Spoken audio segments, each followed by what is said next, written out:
yang tadi baru join, perkenalkan nama saya Indah. Saya akan memoderatori acara hari ini. Ya, saya merupakan salah satu dari pengurus IC3 Indonesia Cancer Care Community, salah satu komunitas yang ada di Indonesia, ya. Kita komunitas kanker. Jadi misalnya kalau Bapak Ibu yang ingin mengetahui informasi seputar kanker, nanti bisa join dengan IC3. Ya, untuk acaranya mungkin kita bisa mulai saja ya. Boleh Dokter Meti bergabung, Dok? Halo, Dokter Meti. Mungkin ada sedikit informasi yang akan diberikan oleh Rumah Sakit Mitra Bintaro.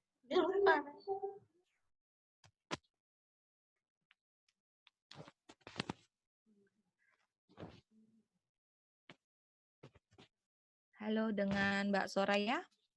Mbak Soraya sudah join? Iya, udah. Halo Mbak Indah. Iya, halo. Mbak Soraya, mungkin ada yang mau disampaikan terkait informasi dari Rumah Sakit Mitra Bintaro? Ya, halo semuanya Bapak Ibu. Mungkin sebelum mulai Dr. Meti atau setelah ini ada pertanyaan lebih lanjut dengan Dr. Meti, nggak perlu khawatir. Mungkin saya share screen sebentar ya.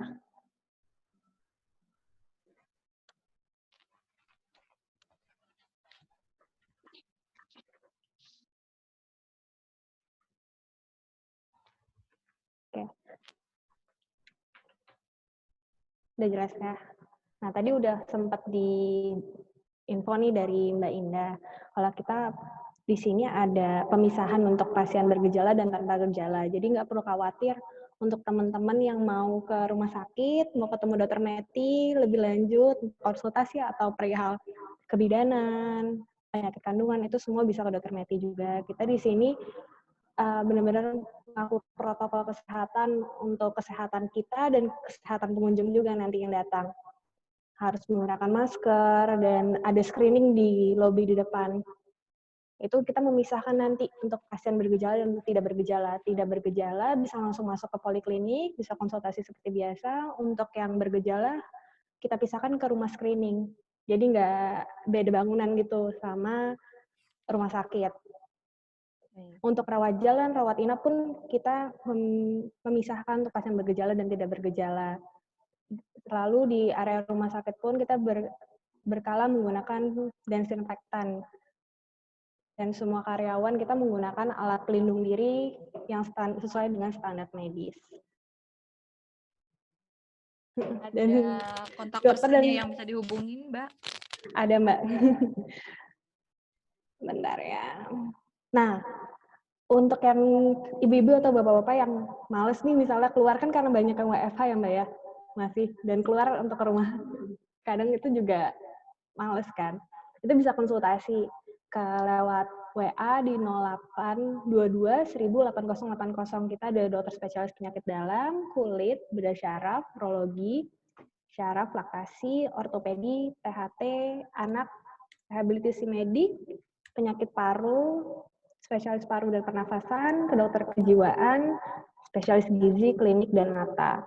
Itu bisa langsung dari rumah, konsultasi dengan dokter, kalau emang ada obat langsung diantar ke rumah.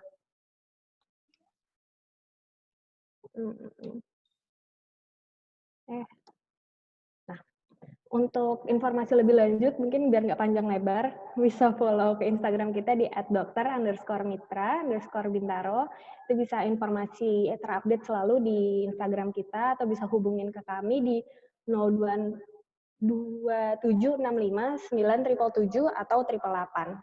Itu sih. Jadi nggak perlu khawatir, semua yang mau ke rumah sakit kita sudah sesuai dengan protokol kesehatan. Mungkin biar nggak panjang lebar, langsung Dokter Meti aja ya Mbak. Ntar bosen ngeliat saya. Nungguin ya, Dokter Metinya. Iya. Iya, jadi diinformasikan kembali ya. Jadi kalau mau berobat, ini bisa langsung menghubungi. Mungkin kalau memang masih takut, kontak dulu ya rumah sakitnya. Nanti saya pernah ke rumah sakit Mitra Keluarga, sudah menjalani memang protokol kesehatan. Jadi biasanya pintu masuk sama pintu keluar itu berbeda, dan biasanya akan ditandai ya Mbak ya, kalau masuk. Iya betul. Gitu. Untuk yang bergejala atau tidak. Gitu. Oke, bisa langsung rekomendasi kembalikan ke Mbak Indah ya. Terima kasih. Oke, terima kasih Mbak Soraya atas informasinya.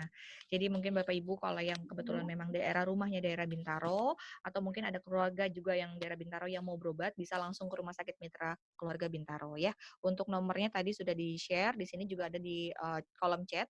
Nanti mungkin Mbak Soraya juga bisa bantu ya diinformasikan kembali di kolom chat. Mungkin kalau yang tadi ketinggalan bisa langsung mencatat di kolom chat. Seperti itu. Oke, baik. Langsung kita undang Dr. Meti untuk memberikan informasinya, Dok, untuk sharing pada pagi hari ini.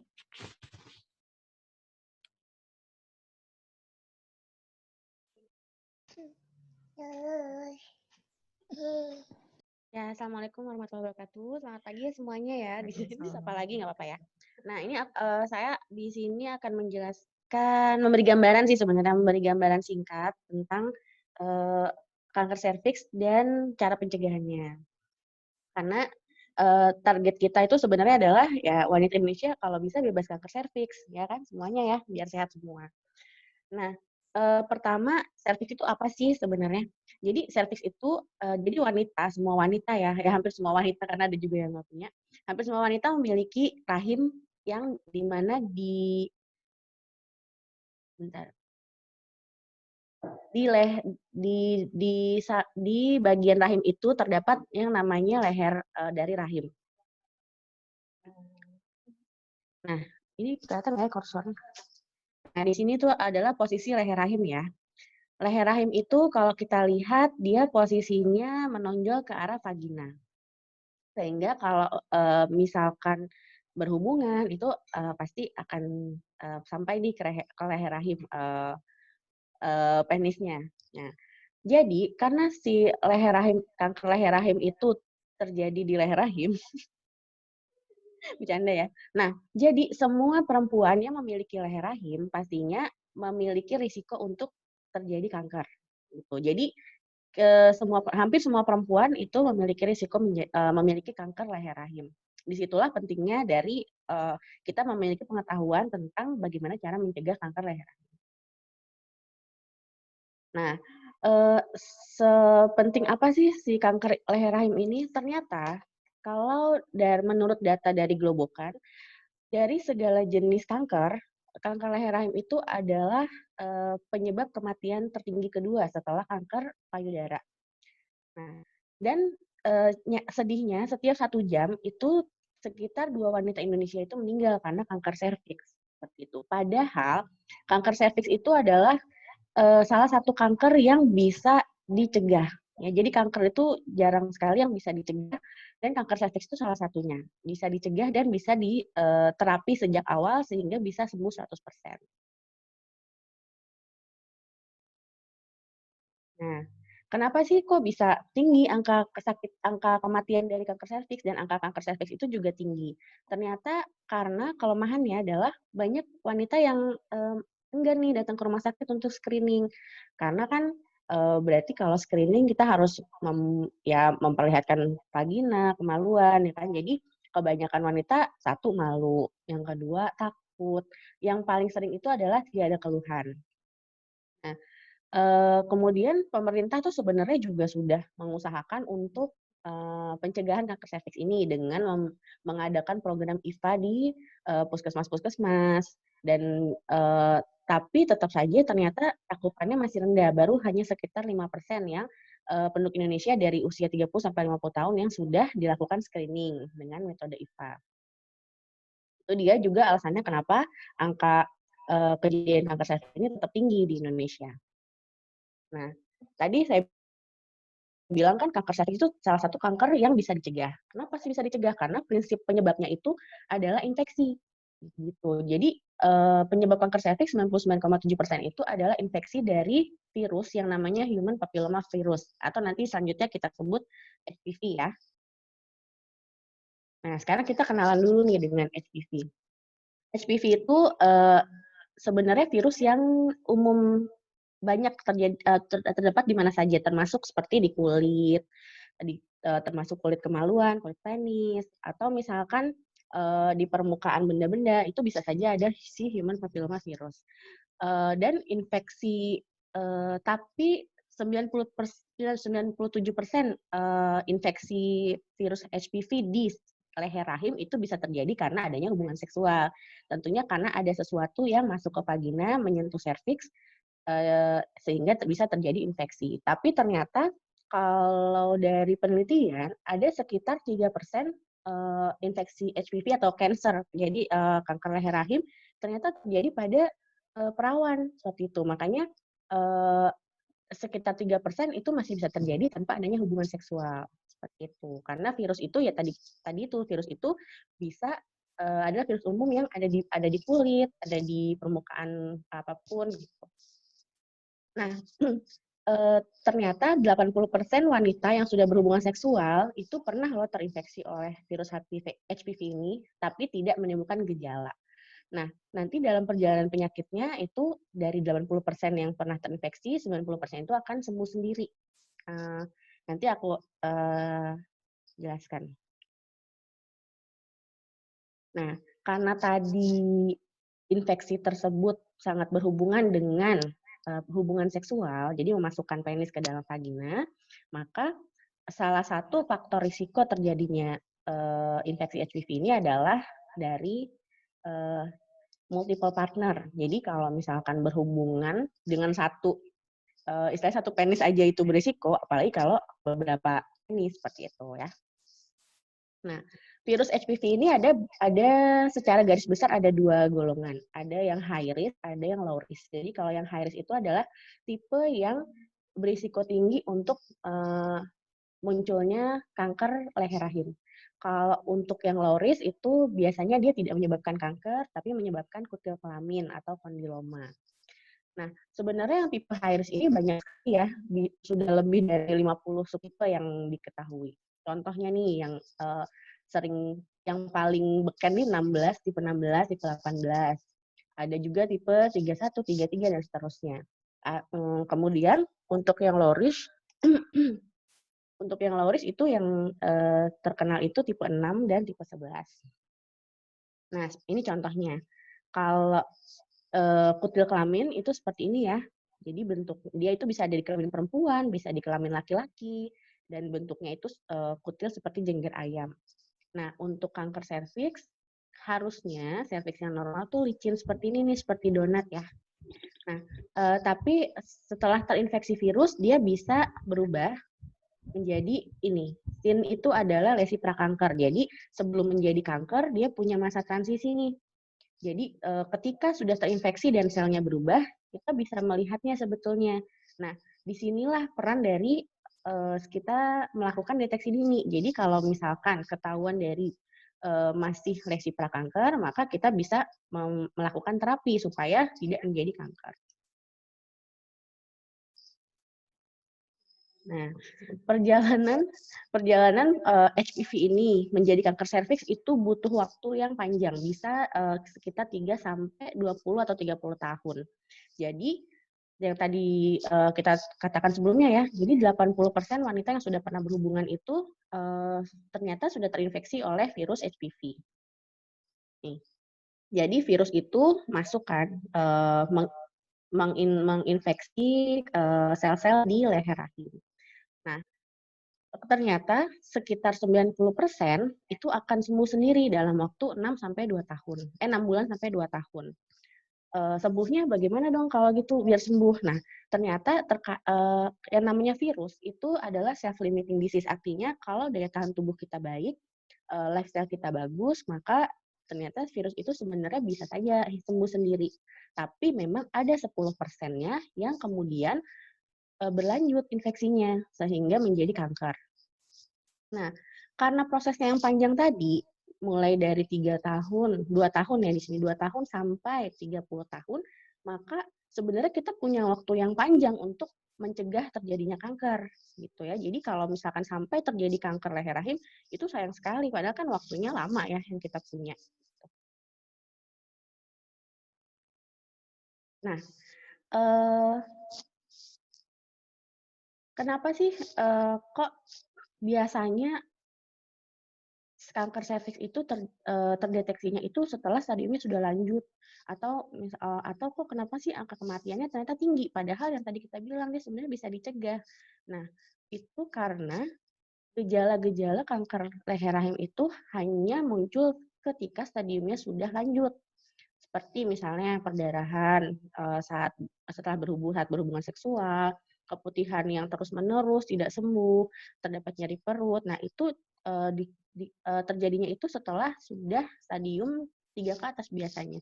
Jadi di bawah itu, di mana stadiumnya sebenarnya masih bisa diterapi, itu justru tidak ada gejala. Nah, itu bahayanya. Kenapa kita jangan terlena nih, aku kayak nggak mungkin kanker serviks nih, karena nggak ada kok, pemutihan aja nggak ada. Nah, itu belum tentu ya.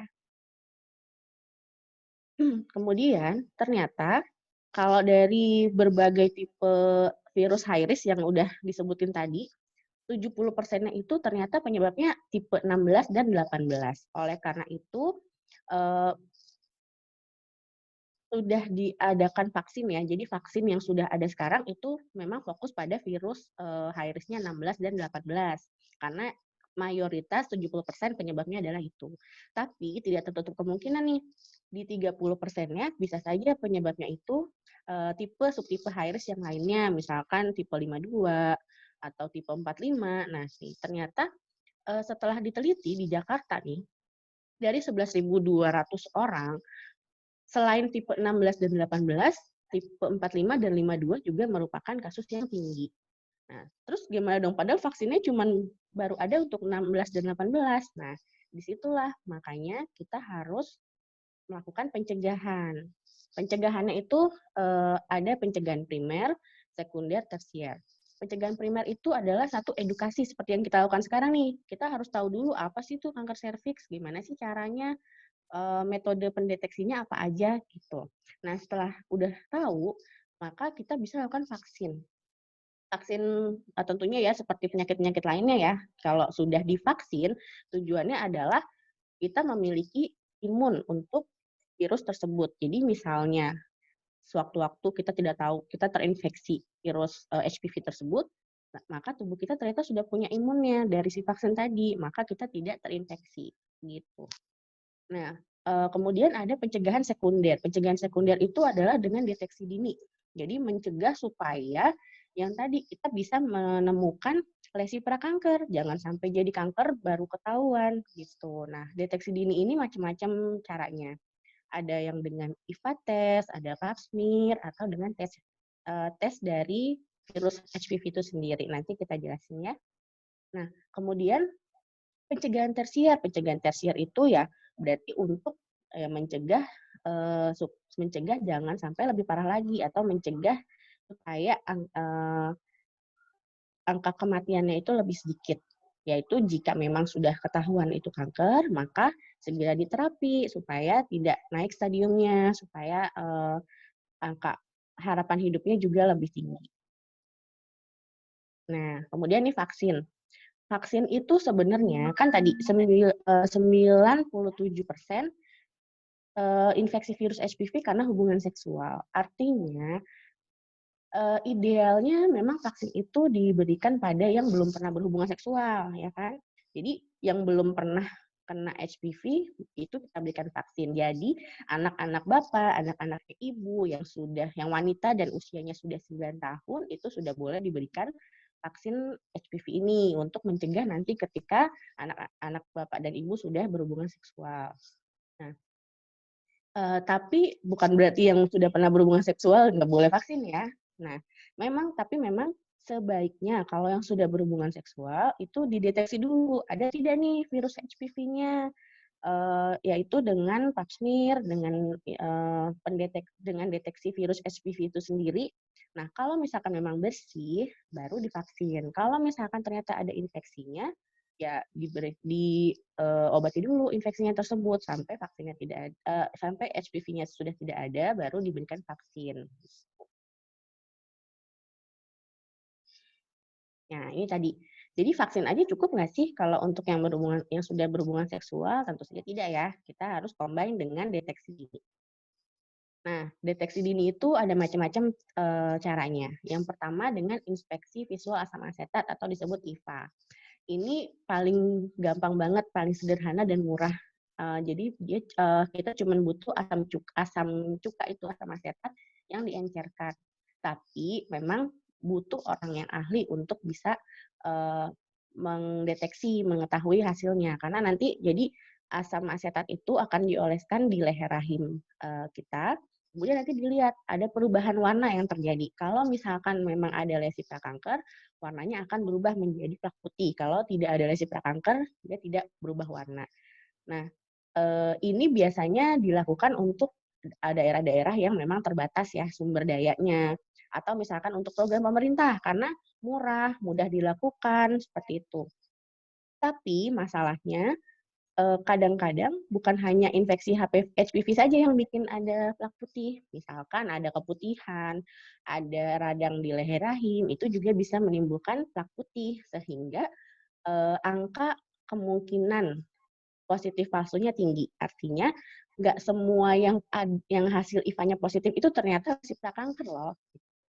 Nah, tapi memang metode ini baik untuk screening massal. Jadi artinya nggak apa-apa ada yang salah positifnya. Yang penting yang benar-benar positif akan terdeteksi.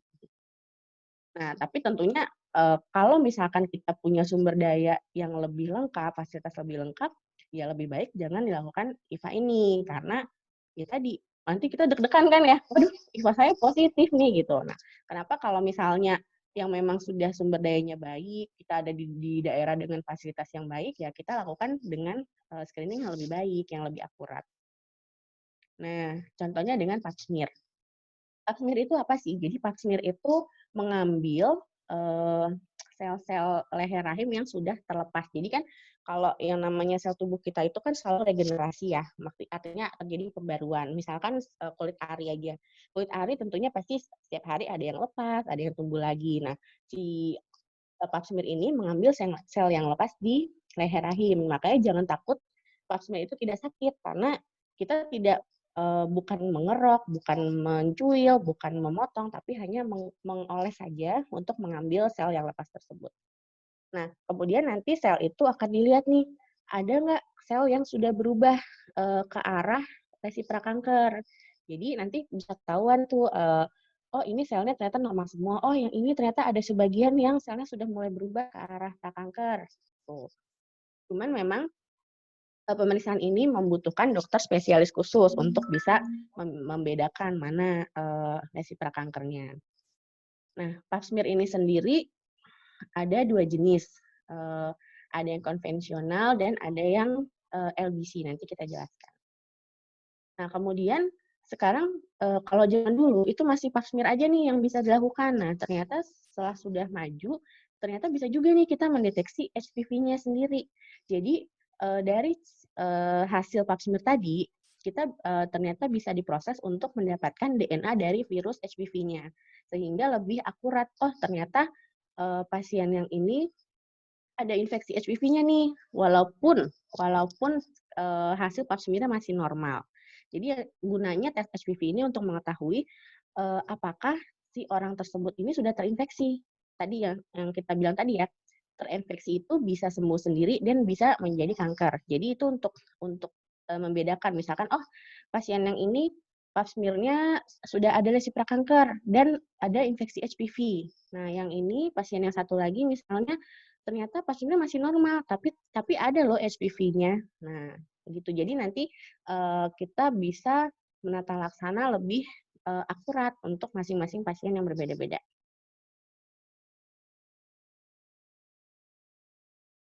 Nah,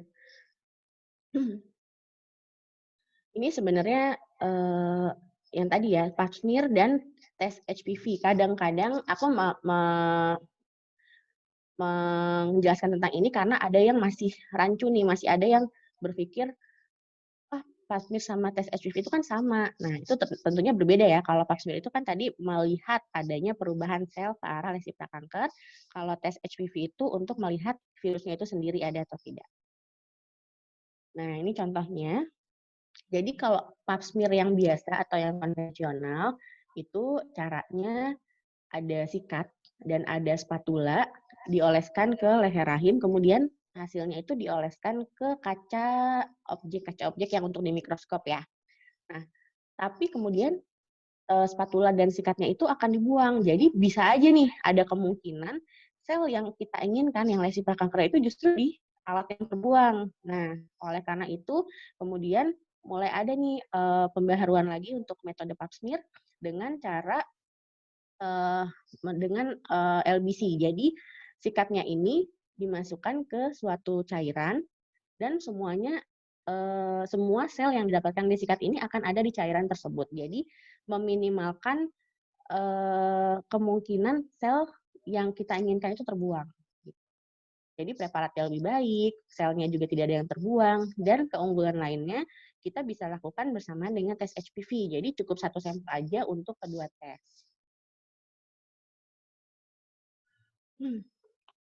Nah, kemudian kalau keunggulan dari tes DNA HPV ini apa sih?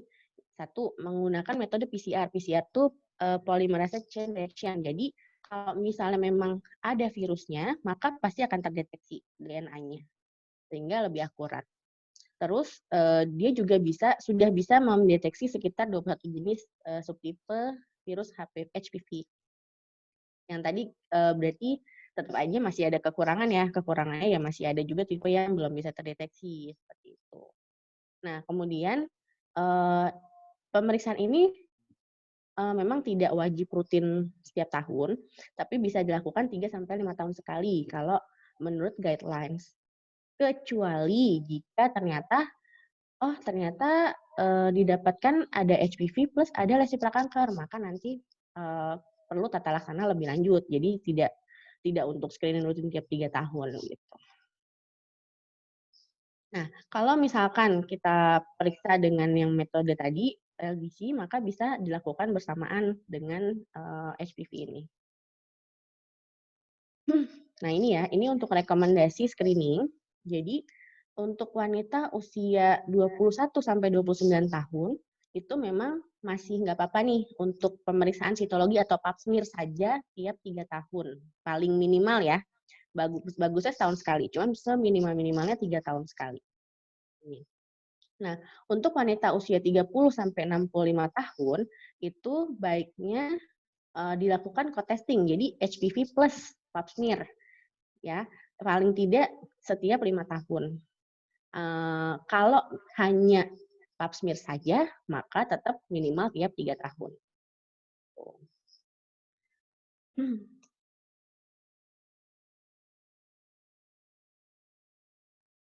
Oke, jadi sarannya adalah bagi yang sudah pernah kontak seksual, lakukanlah deteksi dini dengan pap smear dan tes HPV yang rutin.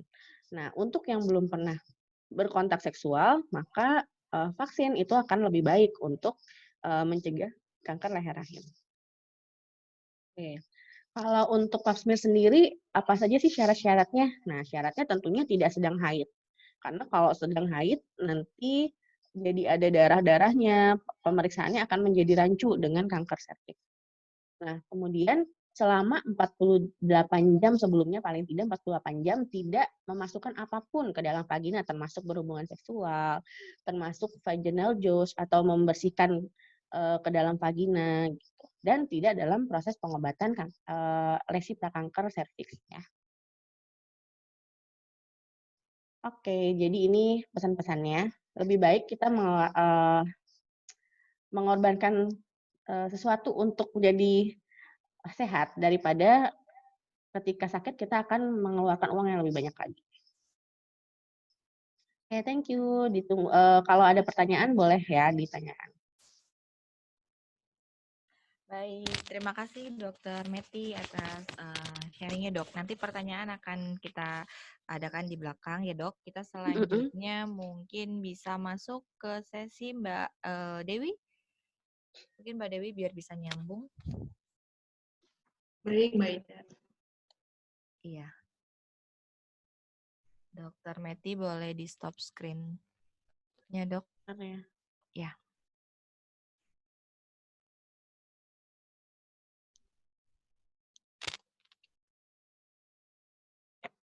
Assalamualaikum warahmatullahi wabarakatuh. Terima kasih Mbak Indah atas kesempatan yang diberikan kepada saya pada pagi hari ini. Terima kasih.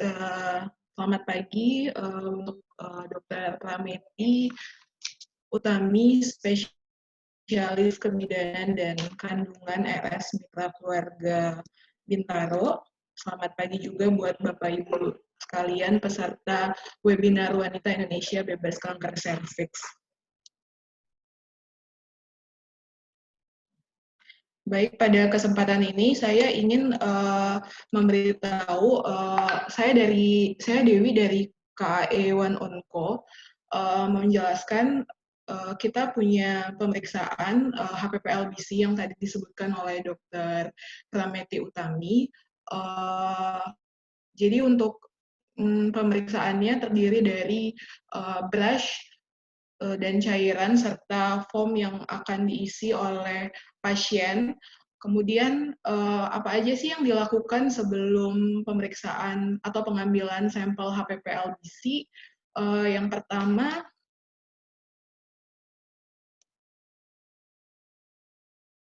Yang pertama persiapan pasien di rumah, tidak dalam keadaan haid, kemudian 48 jam sebelumnya tidak melakukan hubungan seksual, kemudian tidak melakukan pembersihan vagina menggunakan vaginal doucher, tidak sedang dalam proses pengobatan di area vagina. Seperti yang telah dijelaskan oleh Dr. Meti tadi, bahwa HPP DNA genotyping ini bisa mendeteksi 21 subtipe virus yang yaitu ada 15 high risk dan 6 subtipe yang low risk. Sementara untuk tipe 16, 18, 45, dan 52 ini adalah penyebab dari kanker serviks itu sendiri. Kemudian apa aja sih yang dilakukan kemudian keuntungan-keuntungan yang didapatkan untuk pemeriksaan HPP DNA genotyping ini, yang pertama mungkin hemat waktu, kemudian jika hasilnya negatif dapat dilakukan tes 3-5 tahun ke depan, kemudian hemat biaya karena sudah termasuk pap smear dan pengecekan seluruh sel, dan kemudian tidak perlu tambahan biaya untuk mengetahui tipe HPP high risk dengan lengkap. Pada kesempatan ini, pada webinar kali ini, kami memiliki special price, kami memiliki voucher promo untuk pemeriksaan HPP-LBC yang bekerja sama dengan Rumah Sakit Mitra Keluarga Bintaro, di mana dari harga Rp1.470.000, kami akan memberikan harga Rp1.029.000 dengan syarat dan ketentuannya hanya untuk pemeriksaan HPP DNA genotyping dengan HPP-LBC, kemudian yang dilakukan di RS Mitra Keluarga Bintaro sampai dengan periode berlaku. Kemudian tunjukkan voucher ini saat akan melakukan pembayaran di RS Mitra Keluarga Bintaro hanya untuk pemeriksaan HPP, tidak berlaku untuk pemeriksaan lainnya. Kemudian voucher promo berlaku hingga tanggal 15 Agustus 2020. Voucher promo ini tidak dapat digabungkan dengan promo yang lain. Voucher tidak dapat diuangkan ataupun digantikan dengan pemeriksaan yang lain. Voucher berlaku untuk yang sudah mengikuti Zoom webinar tanggal 16 Juli 2020 pada hari ini. Jadi untuk 3 orang tercepat kami akan kasih voucher promo pemeriksaan HPP-LBC yang bekerja sama dengan Rumah Sakit Mitra Keluarga Bintaro dengan harga Rp1.029.000. Nanti untuk lebih detailnya bisa menghubungi Rumah Sakit Premier Bintaro. Syaratnya hanya untuk pasien pribadi, kemudian harus dengan rujukan dokter dan konsultasi ke dokter spesialis kandungan, dan untuk info lebih lanjut bisa hubungi Rumah Sakit Mitra Keluarga Bintaro atau follow IG-nya @dokter_mitra_Bintaro_.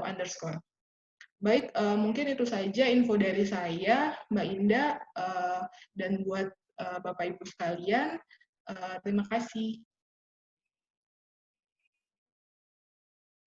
Ya, baik, Mbak Dewi. Terima kasih atas informasinya. Waduh, ada promo ya, Mbak, untuk Ya, pemeriksaannya ya?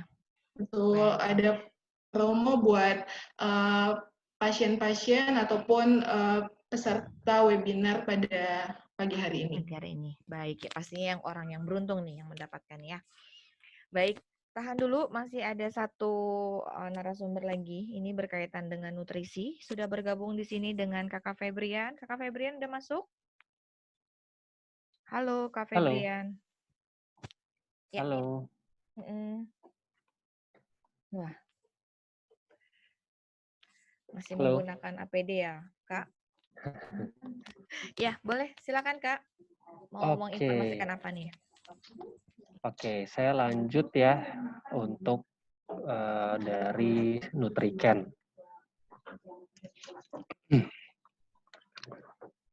Oke, sebentar.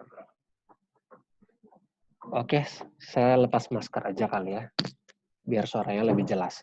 Oke, selamat pagi Bapak Ibu semua. Terima kasih waktunya. Terima kasih untuk teman-teman IC3, Mbak Indah, kemudian tadi juga ada dari Kalbe. Jadi Mbak Dewi ini juga sebenarnya selain menjual tadi ada tim prep ya.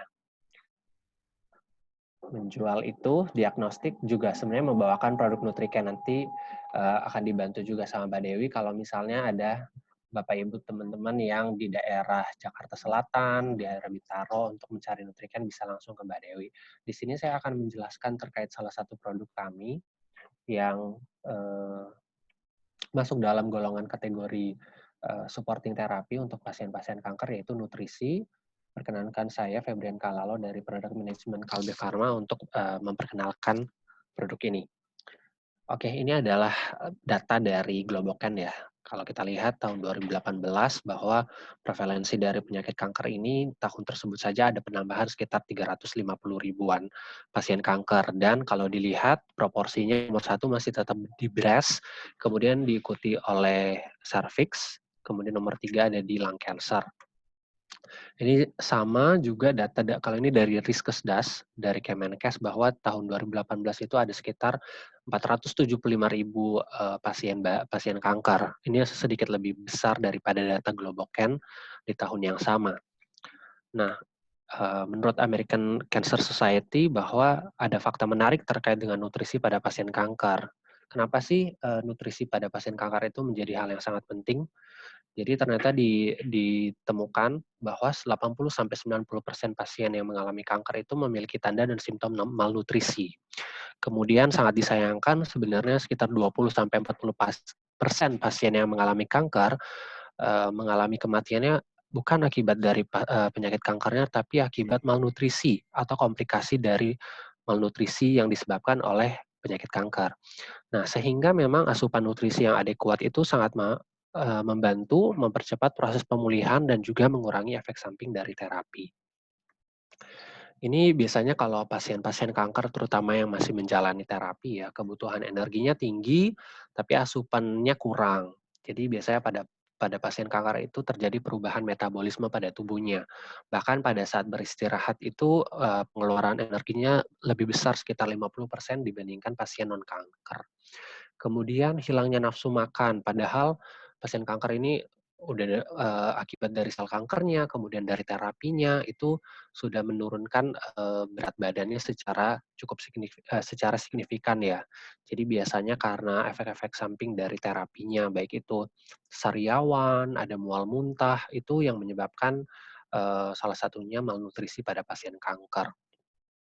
Ini adalah beberapa juga efek samping dari terapinya ya, tadi sudah saya sebutkan. High emetic itu berarti mual muntahnya sangat tinggi munculnya, kemudian ada mukositis. Mukositis ini adalah sariawan, kemudian konstipasi dan juga toksisitas pada liver, sehingga memang ujung-ujungnya nanti menyebabkan yang namanya malnutrisi. Nah, ini kalau kita melihat dari guideline internasional, bahwa guideline internasional di Eropa ya, secara khusus ini guideline yang biasanya menjadi acuan para klinisi juga terkait dengan nutrisi, bahwa pasien kanker itu ternyata memang memiliki kebutuhan khusus terkait dengan nutrisinya, yaitu kalorinya atau energinya itu justru lebih besar. Jadi sekitar 30 sampai 35 kilokalori per kilogram berat badan. Ini cara ngitungnya gampang banget Bapak Ibu. Jadi berat badan Bapak Ibu misal 50, tinggal dikali dengan 30 atau 35. Katakanlah 30 berarti sekitar 1.500 kilokalori. Ini adalah kebutuhan dasar dari pasien kanker. Belum kalau memang harus beraktivitas dan lain-lain. Kemudian kebutuhan proteinnya juga meningkat sampai 2,5 gram per kilogram berat badan per hari. Dan ternyata masih dibutuhkan yang namanya energi dari lemak sekitar 30-50%. Dan juga peningkatan kebutuhan asam lemak omega 3. Nah, diharapkan dengan nutrisi yang baik memang bisa mencegah dan memperbaiki kekurangan nutrisi, kemudian membantu pasien mentoleransi terapi, meminimalkan efek samping dan komplikasi terkait dengan nutrisinya, dan mempertahankan berat badan juga kondisi yang lebih fit. Yang diharapkan nanti memaksimalkan kualitas hidup dari pasien kanker dan juga prognosisnya. Nah, ini ya produknya. Nutriken, jadi per sajinya memang mengandung 20 gram protein, kemudian 350 kilokalori, kemudian ada mikronutrien, ada branched chain amino acid, omega 3, vitamin dan mineral. Jadi Nutriken ini memang makanan cairan atau bisa dibilang susu ya, yang kandungannya tinggi protein dan juga tinggi energi. Oke, ini saya lewatkan saja. Jadi satu box itu sekitar 245 gram, kemudian kami hadir dengan 2 varian rasa yaitu jeruk dan stroberi. Nah, ini adalah fitur dan benefit dari Nutriken sendiri. Jadi tadi ya, tinggi energi 350 kakal dan juga tinggi protein 20 gram. Kemudian ada BCAA di mana salah satu fungsinya ternyata meningkatkan nafsu makan. Nah, ini penting banget nih buat pasien-pasien kanker yang secara psikologis juga nafsu makannya sudah tertekan ya. Jadi biasanya susah makan sedikit langsung kenyang, makan sedikit langsung kenyang. Nah, ini makanya konsep Nutriken adalah nutrisi yang volumenya kecil namun padat dengan kalori dan juga protein. Nah, kemudian terdapat omega 3 sebagai antiinflamasi yang bisa menghambat proliferasi atau pertumbuhan dari sel kankernya. Kemudian terdapat juga fructooligosacchariда, ini adalah bisa dibilang makanan untuk bakteri-bakteri baik yang ada di saluran cerna sebagai prebiotik, di mana fungsinya nanti akan membantu proses penyerapan nutrisi. Jadi kalaupun pasien kanker itu kalau sudah makan banyak tapi tidak terserap nutrisinya, berarti dibuang begitu saja. Jadi penting juga ini pada proses pencernaannya. Harus ada zat-zat yang bisa membantu memproses dan mencerna makanannya. Kemudian ada vitamin dan mineral sebagai antioksidan juga, dan tentu saja produk kami ini sangat mudah digunakan, baik itu secara perorangan maupun yang secara massal digunakan di rumah sakit dan bisa juga secara sonde atau melalui selang. Ini adalah kalau kaitannya sekarang kita ngomong di era COVID-19 nih, Bapak Ibu. Di sini ternyata sudah ada penelitian yang berkaitan dengan beberapa komponen yang ada di Nutriken. Yang pertama adalah tadi BCAA dan juga yang kedua adalah whey protein.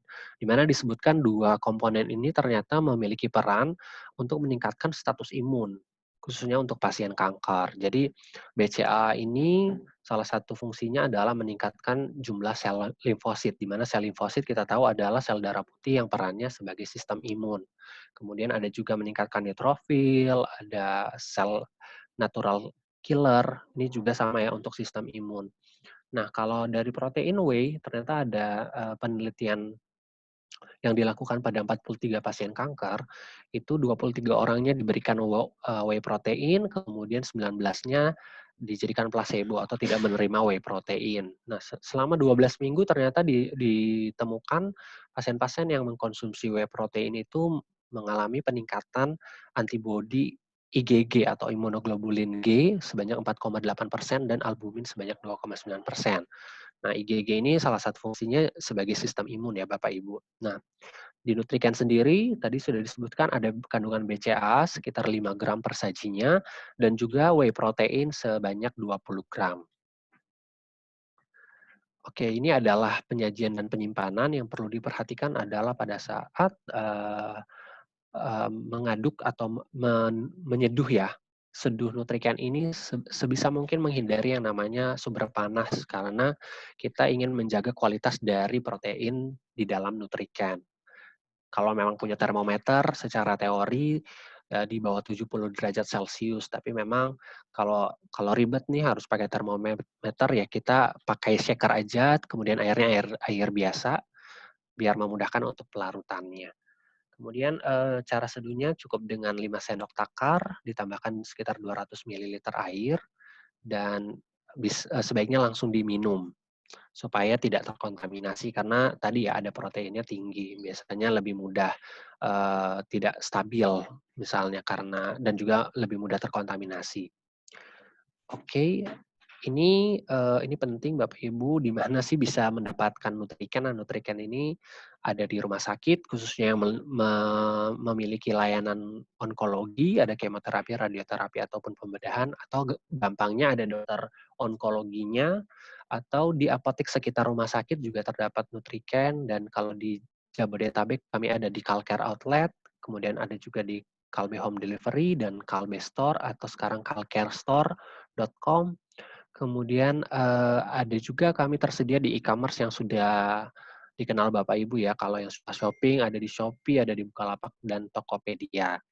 Kami juga punya Instagram di nutrican_id di mana kami menginfokan terkait dengan edukasi nutrisi pasien kanker. Kami juga menginfokan terkait dengan event-event yang kami kerjasama dengan komunitas, dan juga tentu saja ada promo-promo menarik, dan juga ada seperti ini ada bisa ikut giveaway tebar Nutrican atau tebak barang Nutrican ini ke periode yang lalu, tapi Bapak Ibu bisa stay tune untuk mengikuti giveaway lainnya.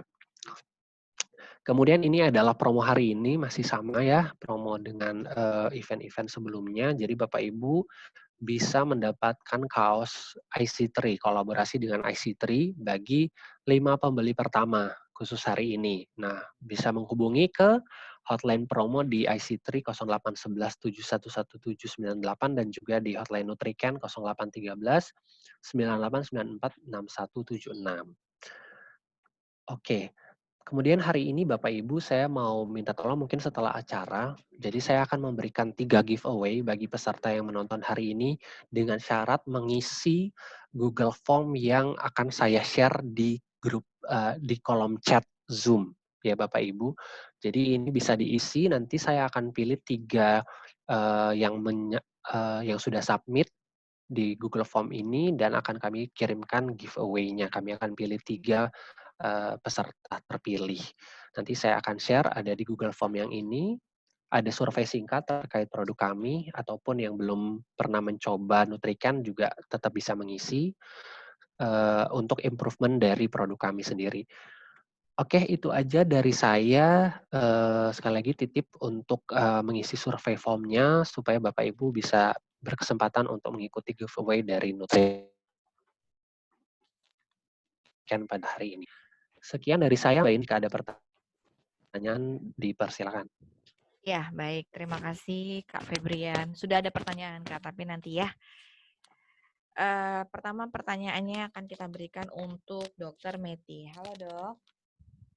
Ini ada pertanyaan dari Ibu Angeli, dia di Bandung. Untuk pasien kanker, status kita remisi sebagai pasien kanker payudara didiagnosa tahun 2013 dengan usia 51 tahun. Seberapa persen kecenderungan terkena kanker serviks atau seberapa riskannya sih Dok terkena? Oke. Ini sebenarnya kembali lagi ke yang tadi ya. Kalau riwayat kanker payudara itu tidak berhubungan dengan seberapa risiko ibu untuk menjadi mengidap kanker serviks. Karena tadi penyebab kanker serviks itu adalah infeksi. Seperti itu. Jadi selagi memang ibu sudah pernah berhubungan seksual, maka tetap ada risiko untuk terjadi kanker serviks. Jadi artinya status remisi atau status pernah mengidap kanker payudara itu tidak berhubungan dengan risiko ibu untuk terkena kanker serviks. Oke, baik. Jadi kanker serviks itu sebenarnya awalnya dari virus ya dok ya, infeksi virus. Beda dengan misalnya seperti ini, kalau kanker payudara itu pasien dengan kanker payudara memang memiliki resiko lebih tinggi untuk terjadi kanker ovarium. Ya, tapi kalau khusus untuk kanker serviks karena penyebabnya infeksi, maka itu tidak ada hubungan. Oke, baik dok. Terima kasih, semoga bisa menjawab. Kemudian di sini ada Bapak Hermawan dari Surabaya nih dok.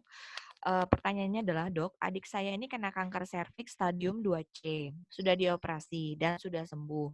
Tapi akhir-akhir ini kok kumat lagi. Apakah kanker serviks ini bisa menyebar ke seluruh tubuh? Dok, apakah kanker serviks yang mengenai adik saya ini karena suaminya tidak sunat? Terima kasih. Oke, jadi apa sih kanker itu? Kanker itu adalah suatu sel yang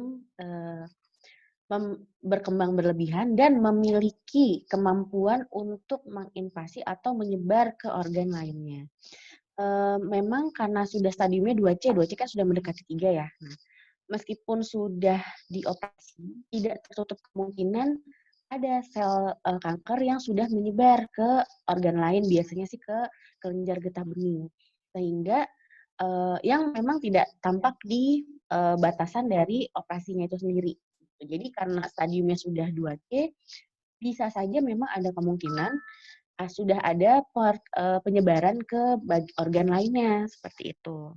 Jadi makanya kenapa bisa saja muncul gejala lagi. Nah, itu sebaiknya diperiksakan lagi. Nanti biasanya karena sudah operasi kan organ serviksnya, rahimnya sudah tidak ada. Jadi biasanya untuk mendeteksi bisa dengan PET scan seperti itu. Jadi dilihat seluruh tubuh ada nggak sel kankernya lagi seperti itu. Ya itu dia makanya karena si kanker ini punya kemampuan untuk menyebar, maka langkah terbaiknya adalah mencegah. Mungkin bisa rajin periksakan kondisi kesehatan Ya, di rumah sakit seperti itu. Ya, baik. Ada pertanyaan kembali dari Ibu Larasati Klarasinta. Sejak kontak seksual pertama kali, seseorang wanita itu akan memiliki gejala HPV itu muncul berapa tahun ya dok ya? Oke. Kalau untuk gejala terinfeksi HPV yang tadi kita sudah bahas ya, bahwa sebenarnya di awal-awal infeksi itu tidak bergejala. Tapi untuk bahkan dari pertama kali berhubungan seksual bisa saja sudah langsung terinfeksi kalau misalkan di kulit penisnya terdapat si HPV itu. Nah, tapi berkembang atau tidak menjadi kanker itu tergantung yang tadi kita bahas ya. Jadi 90% akan sembuh sendiri sebenarnya dengan daya tahan tubuh kita, tapi memang ada 10%-nya yang akan berkembang terus menjadi si prakanker lalu menjadi kanker. Dan itu waktunya tidak bisa kita tentukan, ada yang cepat, ada yang lambat, bisa sampai 20 tahunan. Tapi memang biasanya cepat atau lambatnya progresivitas dari kanker serviks itu akan menentukan bagaimana prognosis atau kira-kira kondisinya akan seberat apa sih gitu. Biasanya kalau yang memang lebih cepat menjadi kanker itu akan lebih berat prognosisnya. Prognosis itu artinya ya kalau untuk pasien kanker angka ketahanan hidupnya lah menjadi biasanya lebih sempit dibandingkan yang progresivitasnya itu lambat. Baik, semoga bisa menjawab. Kemudian dok, ada pertanyaan dari Ibu Umi. Upaya apa yang dapat dilakukan bagi orang awam untuk mencegah CA cervix dan screening untuk CA cervix ini apakah ditanggung BPJS? Kemudian tanda dan gejala seperti apa yang harus diperhatikan bagi orang awam untuk mengetahui terjadinya CA cervix? Oke, kalau untuk apa yang bisa dilakukan, yang tadi satu dengan vaksin, yang kedua dengan screening atau deteksi dini. Deteksi dini sendiri itu pun kalau misalnya untuk di level seperti di puskesmas itu bisa dengan yang metode IVA. Yang tadi kita sebutin ya, yang diberikan asam asetat. Nah, itu bisa dilakukan di puskesmas. Kalau misalnya ternyata hasil positif, baru mungkin akan dirujuk lagi ke fasilitas kesehatan yang lebih lengkap untuk pap smear seperti itu. Bahkan di puskesmas sendiri sekarang juga ada beberapa puskesmas yang sudah bisa pap smear seperti itu. Oke, Kalau IVA memang masuk program pemerintah sih Kalau untuk BPJS-nya aku juga masih kurang informasi untuk apakah di-cover BPJS. Kalau yang saya tidak salah informasi, saya pernah mendengarkan bahwa itu ada pemeriksaan yang screening memang free dari Yayasan Kanker kalau nggak salah ya. Seperti itu. Nanti mungkin Bapak Ibu di sini bisa cek ya, kan di sini ada cabang-cabangnya, nanti bisa dicek aja kalau memang mau mendapatkan informasinya bisa langsung menghubungi ke Yayasan Kanker Indonesia. Seperti itu. Kemudian Karena untuk gejala ya, Dok? ya, sama tadi pertanyaannya untuk gejala kanker itu sendiri, keputihan yang tidak sembuh-sembuh, berbau, kemudian berdarah setelah berhubungan seksual. Nah, itu dua gejala yang paling sering untuk kanker serviks. Oke, baik. Nah, ini menyambung tentang keputihan nih, Dok. Ada pertanyaan nih dari Ibu Vina. Ciri keputihan yang dapat berdampak terkena serviks dan apakah normal keputihan setiap hari? Ini mungkin maksudnya apakah kalau kita keputihan itu terus-menerus itu apakah ada tingkat normalnya, Dok? Seperti apa sih gitu? Oke, keputihan itu kalau yang normal itu kan hanya terjadi di waktu-waktu tertentu, misalkan saat masa subur, saat mau haid atau selesai haid. Nah, kalau sudah setiap hari ada keputihan berarti sudah tidak normal. Apakah penyebab keputihan itu tentu saja harus diperiksa dulu ke dokter. Nanti dilihat, kadang-kala hanya infeksi biasa, misalkan infeksi dari jamur atau ada ketidakseimbangan dari bakteri di vagina, jadi bakteri jahatnya lebih banyak daripada bakteri baiknya. Atau ada penyebab khusus, misalkan radang di leher rahim atau bahkan kanker. Nah, itu harus dilakukan pemeriksaan, dilihat nanti leher rahimnya. Gitu. Jadi kalau hanya lihat dari keputihannya saja itu tidak bisa untuk membedakan apakah penyebabnya. Jadi kalau misalkan sudah ada keputihan yang muncul terus-menerus, artinya keputihan itu sudah tidak normal, periksakan ke dokter nanti supaya dilihat penyebabnya apa. Oke. Kalau untuk keputihan itu sendiri, Dok, apakah ada pantangan makan? Katanya kan, oh nggak boleh makan ini, nggak boleh makan itu. Nah, apakah ada pantangannya, Dok? Sebenarnya kalau keputihan nggak ada pantangan makan. Tapi memang khusus untuk keputihan jamur itu bisa saja terjadi pada pasien dengan kadar gula darah yang cenderung tinggi. Misalkan pasien dengan diabetes atau prediabetes. Nah, itu ya tentu saja bisa berkaitan dengan pola makannya ya. Tapi itu biasanya untuk yang infeksi jamur saja. Tapi penyebab keputihan macam-macam. Ada infeksi bakteri, infeksi jamur. Nah, itu kalau untuk yang infeksi bakteri itu tidak ada pengaruhnya dengan makanan. Berarti intinya harus periksakan dulu ya, Dok, ke dokter ya. Ya, Dicek dulu sebenarnya itu karena apa keputihannya. Jadi penanganannya juga ini lebih tepat lagi gitu ya, Dok ya. Oke, baik. Ini kita mau menjawab pertanyaan dari kolom chat nih, Dok ya. Mungkin dokter juga bisa lihat di sini udah banyak sekali yang masuk. Pertanyaan yang sama-sama mungkin kita nggak akan jawab, tapi kita akan menjawab pertanyaan yang memang berbeda ya, Dok ya. Nah, ini juga menarik nih. Aku udah baca juga. Ada yang bertanya, apakah seorang wanita dengan riwayat keluarga kanker serviks pasti akan mewariskan kanker serviks juga seberapa besar potensinya? Nah, prinsipnya tadi lagi, kanker serviks itu adalah penyebabnya infeksi, jadi tidak ada hubungan dengan keturunan. Ya. Kadang-kadang pasien, saya kan nggak ada keturunan kanker serviks, Dok, masa sih saya kena lesi prakanker gitu. Nah, disitulah. Jadi penyebabnya itu ingat ya, penyebabnya untuk kanker serviks adalah infeksi. Jadi tidak berhubungan dengan riwayat keluarga, tidak berhubungan dengan tadi riwayat kanker lainnya, tapi memang berhubungannya dengan hubungan seksual dan dengan daya tahan tubuh kita, termasuk pola makan. Tentunya kalau pola makannya sehat, daya tahan tubuhnya harus lebih sehat. Baik, Dok, ini ada pertanyaan juga nih. Pagi, Dok, jika setelah berhubungan dan ternyata ada rasa nyeri dan mengeluarkan darah, apakah itu termasuk indikasi ke kanker serviks? Bisa iya, bisa enggak.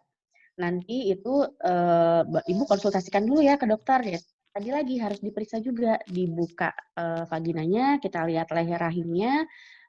Kadang-kadang bukan kanker, tapi misalkan radang leher rahim atau namanya cervicitis. Kadang-kadang bisa juga ada luka di dinding vaginanya karena terlalu hot gitu misalnya ya. Itu bisa juga. Jadi ya tetap harus diperiksa dulu. Tapi tidak tertutup kemungkinan bisa saja memang kanker serviks seperti itu. Jadi kalau hanya kita lihat dari keluhan saja, ya tetap ada kemungkinan, makanya diperiksa untuk tahu penyebabnya apa. Oke, balik lagi ya dok.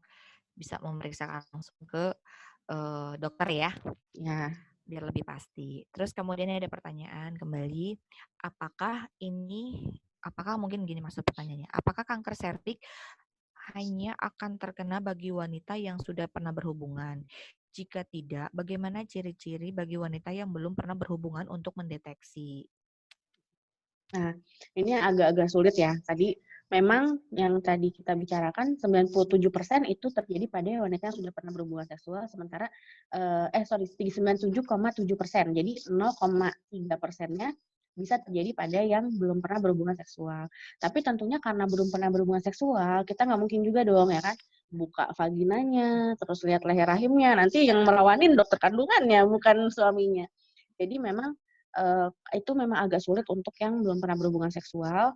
Gejalanya biasanya keputihan. Ada juga yang sampai perdarahan, tapi biasanya itu kalau sudah stadium lanjut. Jadi perdarahan spontan. Kalau yang seringkali kan berdarahnya itu dipicu oleh hubungan seksual. Tapi kalau misalnya sudah stadium lanjut, ya bisa saja berdarahnya spontan.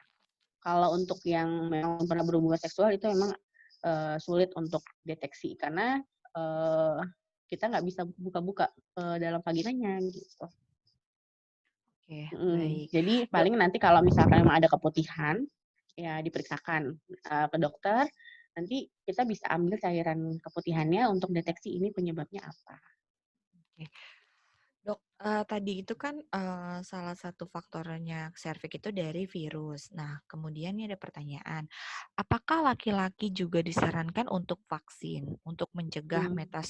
metastasisnya CA serviks bagaimana dan biasanya metastasisnya kemana aja? Tadi kayaknya udah ya dok ya yang itu. Mungkin yang Um, tadi laki-laki disarankan untuk apakah untuk vaksin juga? Ya, untuk laki-laki ada vaksinnya. Untuk laki-laki biasanya dia bisa menyebabkannya kutil kelamin ya, kondiloma. Jarang, memang ada kanker penis tapi itu jarang sekali. Untuk saat ini sudah ada vaksin yang untuk mencegah kutil kelamin itu untuk subtipe 11 dan 6 dan 11 gitu. Tapi baiknya memang ya divaksin juga gitu. Hanya untuk kutil kelamin aja sih.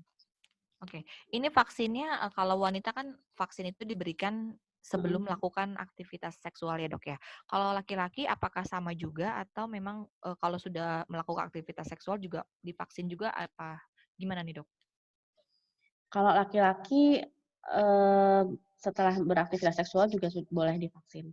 Sebenarnya kalau untuk laki-laki dia opsional sih, karena kan memang kejadian kutil kelaminnya dan kejadian kanker penis juga sangat kecil ya dibandingkan kanker serviks. Kalau misalnya nih, oh ternyata istrinya atau pasangannya terdeteksi ada virus HPV, ya akan lebih baik kalau suaminya, pasangan seksualnya atau suaminya juga Oke, baik. Pertanyaannya tadi dari Bapak Hermawan, semoga menjawab dengan Bapak Dominikus ya. Terus kemudian, dok, apabila infeksi diketahui pada saat si wanita sedang hamil, apakah akan membuat si calon bayi juga terkena, dok? Oke. Untuk infeksi HPV sendiri sampai saat ini yang terbukti bisa terjadi pada janinnya adalah pada infeksi kondiloma atau kutil kelamin. Nah, ternyata jika persalinannya itu melalui pervaginal atau lahir normal, itu terdapat kemungkinan 1% bayinya bisa terkena papiloma laring. Jadi, si kutil itu ada di laring itu saluran napas bayinya. Tuh. Memang kejadiannya kecil sekali 1%. Makanya biasanya kalau misalkan ibu hamil, terus kita temukan ada kondiloma, artinya ada infeksi HPV yang low risk, maka akan diobati dulu kondilomanya, baru dia boleh untuk persalinan normal. Tuh. Nah, kalau misalnya memang kita ketahui saat sudah mulus-mulus nih, ternyata sudah mulus-mulus, wah ternyata ada kondiloma nih. Ya nanti bisa ada pilihan. Pilihannya bisa lahir normal, tapi dengan risiko yang 1% tadi, atau bisa juga dengan metode persalinan sesar.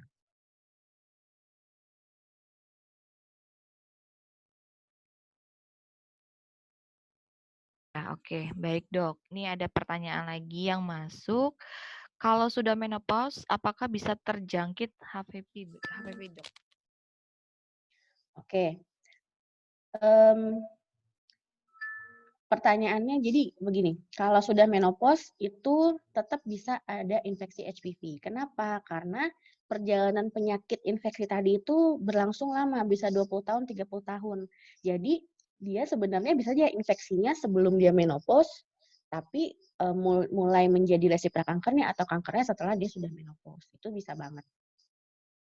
Karena tadi perjalanan penyakitnya itu panjang ya. Jadi mungkin kita lihat, wah ini nenek-nenek udah 70 tahun, 65 tahun lah misalnya, kok kena kanker serviks ya? Padahal kan kanker serviks biasanya karena hubungan seksual, begitu kan. Mungkin ada pikiran seperti itu. Nah, ya tadi, kenapa? Karena kejadiannya itu bisa udah lama gitu. Misalkan infeksinya sejak dia usia 40 tahun, tapi baru jadi kankernya setelah dia usia 60 tahun. Jadi perkembangan perjalanan penyakitnya ini tuh nggak cepat ya dok ya, berjalan bisa sampai 20 tahun. Jadi kalau misalnya mungkin waktu mudanya sekitar usia 20 tahun sudah aktif melakukan aktivitas seksual atau mungkin nggak pernah melakukan itu, cuman adanya terinfeksi virus HPV, kemudian tidak menutup kemungkinan di usia 40 tahun atau usia 50 tahun bisa terjangkit kanker serviks ya dok ya? Oke, baik dok. Terus kemudian ini ada pertanyaan lagi, dok. Hal apa sih yang harus dihindari agar wanita terkena kanker serviks? Apakah ada vitamin khusus atau hanya berpengaruh pada gaya hidup dan makanan saja? Apakah pakai sabun pembersih vagina tersebut aman, dok? Digunakan sehari-hari? Oke, yang harus dihindari tentunya tadi bahwa potensi tertularnya HPV itu dari hubungan seksual. Berarti usahakanlah ya partner hubungan seksualnya satu aja, ya kan? Satu. Jadi jangan sampai multiple partner. Yang kedua, kalau sebisa mungkin sebelum berhubungan seksual bersih-bersih dulu. Karena tadi kan dia bisa ada di kulit. Jadi kalau bisa mandi dulu atau bersihkan penisnya, bersihkan vaginanya seperti itu. Itu untuk menghindari masuknya HPV itu ya ke dalam vagina. Nah, kalau untuk vitamin khusus sebenarnya tidak ada. Prinsipnya adalah kalau daya tahan tubuh seseorang itu baik, maka bisa saja si virus ini akan hilang sendiri dengan daya tahan tubuh kita itu. Kalau untuk pakai sabun pembersih vagina, ini tidak ada, ini berbeda dengan kejadian HPV ya. Jadi kalau pembersih vagina itu sebisa mungkin dicari yang pH-nya sesuai vagina, jadi pH-nya asam antara 3 sampai 4. Jadi jangan pakai sabun yang pH-nya basah.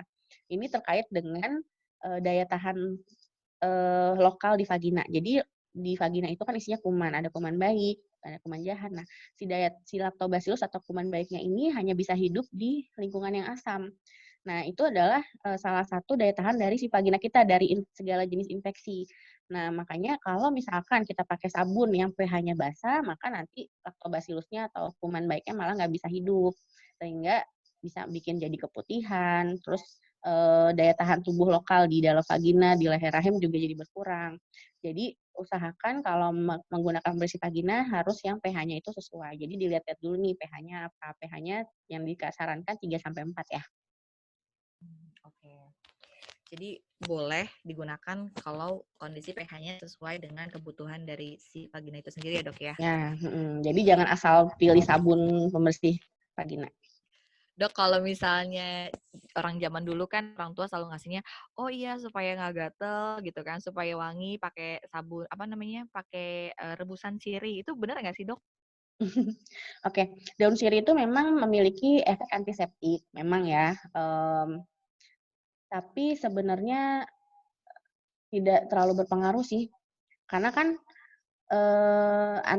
antiseptik itu untuk yang infeksi ya, untuk yang vagina yang sudah terinfeksi memang bisa membantu. Dan jadi artinya sebenarnya rebusan daun sirih itu sebenarnya boleh-boleh saja digunakan. Tapi tergantung juga nih, karena dia walaupun punya efek antiseptik, tapi potensi antiseptiknya itu memang kecil. Jadi kalau misalkan Mbak-mbak sudah coba dengan rebusan daun sirih tapi tetap keputihan, ya periksakan diri. Mungkin butuh obat yang lebih paten lagi untuk menghilangkan infeksi tersebut. Jadi sebenarnya nggak dilarang ya, dan asalkan direbusnya dengan matang. Jadi kuman-kuman atau ada sesuatu di daun tersebut ya nggak malah jadi infeksi ke kita gitu. Oke, baik dok. Oke dok, kalau sudah terkena CA cervix, penggunaan kamar mandi keluarga kan harus kan di dalam keluarga itu pasti kamar mandinya ada yang satu, ada yang dua gitu kan dok. Kalau misalnya memang cuma ada satu nih dok, bersamaan gitu boleh nggak nih dok penggunaan kamar mandi? Mungkin di rumahnya Ibu Kristina ini toiletnya toilet duduk gitu dok misalnya gitu. Sebenarnya boleh-boleh aja, nggak apa-apa. Ya dipakai bersamaan tidak apa-apa, karena prinsipnya yang tadi kita deteksi dini. Ya. Oke. Mungkin lebih kepada pola hidup sehat saja kali ya dok ya. Terus pastikan bersih juga dong ya kan. Oh iya. Maksudnya kloset duduknya. Iya betul. Ya, baik dok. Oke dok, ini sebentar, ini ada pertanyaan terkait dengan nutrisi nih dok. Pertanyaan untuk Kakak Febrian, apakah susu Nutriken bisa diminum oleh yang mau menambah berat badan? Oke, pertanyaannya menarik ya. Ini juga sering ditanyakan sih. Jadi memang secara konsep produk ini adalah makanan cairan atau susu yang tinggi protein dan tinggi energi. Jadi sebenarnya tidak harus orang yang sakit yang minum. Jadi bagi yang merasa membutuhkan asupan nutrisi lebih banyak, boleh mengkonsumsi Nutriken. Karena secara kategori juga nih kalau kita lihat di kategori BPOM ini tidak benar-benar ditulis untuk penyakit kanker. Jadi boleh saja kalau misalnya ada orang-orang misalnya yang nge-gym atau yang fitness butuh proteinnya yang tinggi, atau misalnya ada yang butuh untuk meningkatkan berat badannya, tidak masalah sih. Tidak ada kontradiksi untuk pasien sehat. Oke, baik. Jadi nggak masalah ya Kak ya, bisa digunakan ya. Sebenarnya ini hanya nutrisi ya, bukan obat ya. Bukan. Cuma memang ada formulasi-formulasi yang ternyata formulasi umum ya, maksudnya yang ternyata pada pasien kanker tuh dibutuhkan. Kayak tadi misalnya BCAA, itu ternyata pada pasien kanker sangat dibutuhkan. Sebenarnya kan itu salah satu fungsinya meningkatkan nafsu makan, yang dimana kalau pada pasien kanker itu benar-benar perlu banget gitu. Oke, baik. Kak Febrian, kalau seandainya misalnya nih ada pasien yang memang ada komplikasi dengan adanya diabetes, apakah boleh mengkonsumsi Nutriken? Sedangkan Nutriken di sini adalah tinggi kalori ya. Kalau kaitannya dengan penyakit penyerta pada pasien kanker, biasanya gini sih Mbak, kalau misalnya komplikasi dengan diabetes, memang di kandungan Nutriken kan masih ada gulanya ya. Cuma biasanya kalau pada pasien-pasien yang punya penyakit penyerta, sudah diberikan juga terapi yang menjaga agar kondisi kadar gula darahnya itu terjaga gitu ya. Jadi tetap masih boleh konsumsi Nutriken, tentu saja dengan batasan tertentu atau adjustment. Jadi ada adjustment misalnya kalau aturan pakainya sekarang 5 sendok takar, maka supaya tetap menjaga kadar gulanya, ya mungkin kita kurangi misalnya menjadi setengah takarnya, misalnya jadi 2,5 sendok takar. Seperti itu, karena konsepnya kan tetap pasien diabetes pun masih tetap perlu energi toh, tetap masih tetap perlu energi, sedangkan kita tahu bahwa glukosa itu adalah sumber dari yang namanya energi yang nanti akan dipecah menjadi sampai dengan ATP. ATP ini adalah energi yang digunakan oleh tubuh untuk beraktivitas. Jadi kalau adjustment untuk diabetes masih diperbolehkan sesuai dengan takaran yang sudah ditentukan tentunya. Konsultasi dengan dokter itu memang penting kalau ada yang memiliki penyakit penyerta. Oke, kalau dikonsumsi setiap hari ini apakah boleh? Apakah ada efek samping jangka panjangnya? Oh enggak sih, tidak ada. Mungkin kembali ya kalau ada misalnya hal-hal tertentu yang perlu dimitigasi, yang perlu diketahui oleh pasien, misalnya kadar kadar besi atau hal-hal lain yang di dalam darah yang harus diperhatikan karena ada penyakit tertentu, ya disarankan memang sembari mengkonsumsi Nutriken setiap 6 bulan atau 1 tahun sekali check up rutin saja. Tapi secara general ini kan memang nutrisi yang bisa dikonsumsi bahkan untuk pasien non pasien. Jadi ya tergantung apakah ada penyakit-penyakit lain yang menyebabkan harus dikontrol, tapi secara umum bisa dikonsumsi kapan saja dan setiap hari boleh. Baik, terima kasih Kak Febrian. Untuk anak-anak apakah boleh ini Kak Febrian mengkonsumsi?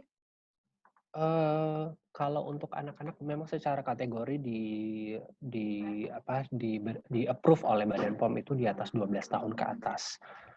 Nah, memang kalau di bawah 12 tahun sekali lagi harus ada adjustment tertentu dan tentunya diketahui oleh kalau misalnya anak-anaknya memang dalam perawatan ya diketahui oleh dokternya. Jadi kalau disarankan sih kalau yang di bawah 12 kadarnya saja dikurangi. Jadi sampai setengah dosis. Oke, baik. Oke, baik Kak Febrian, ini kita lanjut pertanyaan ke Mbak Dewi. Mbak Dewi, kalau misalnya ada pertanyaan nih Mbak Dewi. Iya, Mbak. Pertanyaannya adalah, kalau misalnya seseorang ini mau melakukan kebetulan pemeriksaan untuk screening ya, screening kanker serviks. Saya juga Gimana nih Mbak? Apakah sudah bisa sedikit langsung bantu, ke rumah sakit walaupun nggak bisa mitra ngambilin. atau gimana? Pemeriksaan deteksi dini kanker serviks bisa dilakukan di Rumah Sakit Mitra Keluarga Bintaro. Jadi memang Kalgen Inalab sendiri bekerja sama dengan Rumah Sakit Mitra Keluarga Bintaro untuk pemeriksaan pengambilan sampel HPV LBC ini gitu. Nanti bisa ke lab-nya. Kebetulan memang kita sudah bekerja sama di sana. Dan untuk hari ini kita kasih special price gitu. Kalau hari biasa mungkin harganya sekitar 1,4 yang tadi saya tunjukkan. Tapi untuk hari ini, untuk pada acara hari ini, untuk peserta hari ini kita kasih diskon dengan voucher menjadi 1.059 ya tadi kalau nggak salah. Ya. Oke, baik. Langsung ke Rumah Sakit Mitra Keluarga Bintaro. Iya, mungkin tadi Ke bisa bagian lihat lab. ke bagian lab, nanti bisa kolom chatnya ya, tadi ada WhatsApp-nya, mungkin kalau yang tadi agak khawatir ke rumah sakit mau seperti apa tahu prosedurnya, bisa dilihat lagi di kolom chat, ada nomor hotline-nya Rumah Sakit Mitra Keluarga Bintaro. Seperti itu ya Mbak Baik. Dewi. Ya. Nanti kalau memang ada yang kurang jelas bisa juga langsung menghubungi di hotline-nya IC3 ya, di 081 117 1798. Nanti akan kita informasikan ya setelah acara. Oke, baik Pak Febrian, satu lagi pertanyaan untuk Kak Febrian. Ini susu Nutrika ini boleh nggak sih dikonsumsi oleh orang tua atau di atas usia 60 tahun? Di atas 12 tahun boleh. Jadi 12 tahun sampai 90 tahun juga boleh. Tinggal nanti dilihat apakah ada batasan tertentu sehingga tidak boleh konsumsi ini atau tidak boleh konsumsi itu. Jadi boleh banget Bu Kristina atau Pak Kristina nih, boleh banget untuk di atas 60 tahun. Masih diperbolehkan. Masih boleh ya, tapi dilihat kondisi tadi yang sudah diinformasikan sebelumnya ya Kak Febrian. Ya, okay. Kalau untuk orang tua butuh banget sih biasanya Mbak. Biasanya kan butuh protein tinggi untuk beraktivitas dan lain-lain ya. Iya, ini Ibu Kristina ya Kak Febrian, bukan Bapak. Oh ya, Ibu Kristina, mohon maaf Bu. Berarti untuk bertanya untuk orang tuanya mungkin ya. Ya, oke, baik. Mungkin Dokter Meti bisa menyampaikan Dok pesan-pesan dan tips untuk Bapak Ibu semua yang ada di sini Dok untuk pencegahan serta mungkin ada vaksin atau ada pemeriksaan apa sih yang untuk mencegahnya adanya kanker serviks di tubuh kita Dok? Oke, jadi pesannya untuk ibu-ibu yang sudah berhubungan seksual ataupun yang sudah punya anak yang sudah usia 9 tahun, yuk datang yuk untuk ibu-ibunya deteksi dini dulu. Kalau misalkan semua aman, baru nanti vaksin. Untuk bapak-bapaknya yang sayang istri, sayang anak, yuk ajakin istri sama anaknya ke rumah sakit untuk deteksi dini. Iya, mungkin di sini ibu-ibunya pergi ke rumah sakitnya bisa ditemenin suami ya Dok, jadi bisa sama-sama tahu ya Dok ya kondisinya. Iya dong. Nanti kalau mau tanya-tanya lebih lanjut atau misalkan mungkin karena keterbatasan waktu ada yang belum dijawab pertanyaannya di sini, bisa konsultasi langsung. Ya, oke, baik. Terima kasih Dok. Nanti kalau misalnya Bapak Ibu semua yang di sini yang ada mau tanya-tanya tentang pemeriksaan ataupun mau konsultasi dengan dokter, saya informasikan dokter Meti ini prakteknya setiap hari Senin sampai dengan Jumat pukul 8 sampai 14, hari Sabtunya di 8 sampai 12. Kalau sorenya Senin jam 16 sampai 18, Rabu, Kamis, dan Sabtu 16 sampai 19. Ya, nanti Bapak Ibu bisa chat kalau yang ketinggalan tadi bisa chat langsung di WhatsApp-nya Rumah Sakit Mitra. Jadi sekarang tuh rumah sakit semua sudah menjalani protokol sesuai dengan anjuran pemerintah serta sudah melakukan semuanya digital. Jadi udah nggak telepon-telepon lagi, kalau misalnya telepon susah dihubungin bisa langsung WhatsApp nomornya tadi ya. Nanti kita akan informasikan kembali. Ya. Baik. Terima kasih dok atas Sama-sama. informasinya. Ya, di sini kami mau menginformasikan, kami akan mengumumkan ya nanti setelah acara paling lambat besok di Instagramnya IC3 ini ada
Oke, Bapak Ibu. Nah, itu tadi sekilas tentang Chat Time. Jadi hari ini kita kan juga bekerja sama dengan Chat Time. Chat Time mensupport kita untuk memberikan 3 spesial untuk penanya yang terbaik. Nanti akan kita pilih random, di mana nanti masing-masing akan mendapatkan voucher masing-masing 100.000 untuk 3 orang penanya beruntung. Ya, jadi bagi Bapak Ibu yang sudah mengirimkan pertanyaan, nanti akan kita pilih random, baik yang di kolom chat maupun yang sudah dilakukan registrasi di awal, seperti itu. Ya. Baik, sebelumnya kami juga mau menginformasikan, mungkin di sini Bapak Ibu ingin juga tahu nih mengenai IC3, ya. Bapak Ibu di sini kami informasikan, nanti juga mau benefit yang lebih banyak lagi, kita akan informasikan apa sih ya yang bisa didapatkan benefit dengan bergabung menjadi bagian dari keluarganya IC3. Ya, IC3 ini merupakan komunitas kanker yang awal terbentuknya itu merupakan dari inisiasi dari para pasien, keluarga pasien, serta para survivor kanker lainnya ya, dan relawan yang memang memiliki keinginan untuk bisa memberikan edukasi dan informasi kanker. Ya, dari mana aja sih awalnya kita terbentuk itu dari pasien-pasien yang ada di rumah sakit, keluarganya yang ingin dan membutuhkan informasi kanker. Kita berdiri pada tanggal 27 Februari 2010, di mana kita bersifatnya sosial, terbuka untuk semua lapisan masyarakat. Dan saat ini kita memang mengadakan kegiatan di area Jabodetabek, serta kota-kota besar lainnya, seperti Bandung, Makassar, Surabaya, Medan, dan Surabaya, Yogyakarta.